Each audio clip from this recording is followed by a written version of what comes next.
சென்னையில் பைக் டாக்ஸியில் பயணம் செய்த இளம்பெண்ணுக்கு பாலியல் தொந்தரவு அளிக்கப்பட்டிருக்கிறது. மேலும் விவரங்களை செய்தியாளர் சசிதரன் வழங்க கேட்கலாம். சசிதரன், வணக்கம். இந்த சம்பவத்தில் ஈடுபட்ட நபர் யார்? அவர் மீது என்னென்ன பிரிவுகளில் வழக்கு பதிவு செய்யப்பட்டிருக்கிறது? மேலும் இந்த சம்பவம் தொடர்பான முழு தகவலை சொல்லுங்க. குஜராத் மாநிலத்தை சேர்ந்த இளம்பெண் ஒருவர் புரசைவாக்கத்திலிருந்து தேனாம்பேட்டையில் உள்ள தனியார் நிறுவனத்தில் பணிபுரிந்து வருகிறார்.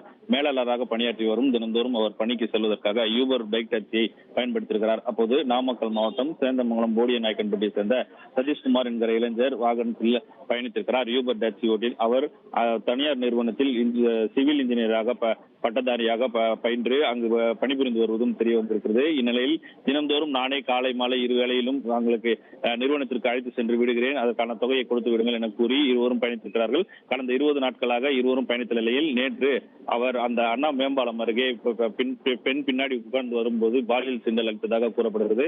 இதனையடுத்து அவர் காவல் கட்டுப்பாட்டு அறிக்கை தகவல் தெரிவித்து சம்பவ இடத்திற்கு வந்த தேனாம்பேட்டை போலீசார் இன்ஜினியர் சதீஷ்குமாரை கைது செய்திருக்கிறார்கள். அவர் நாமக்கல் மாவட்டத்திலிருந்து வந்து இங்கே பணிபுரிந்து வந்ததும் பணப்பற்றாக்குறை காரணமாக தற்போது குற்றத்தில் ஈடுபட்டிருப்பதும் தெரிய வந்திருக்கிறது. அந்த பெண் மீது அளித்த புகாரின் அடிப்படையில் தேனாம்பேட்டை போலீசார் தற்போது அவரை கைது செய்திருக்கிறார்கள்.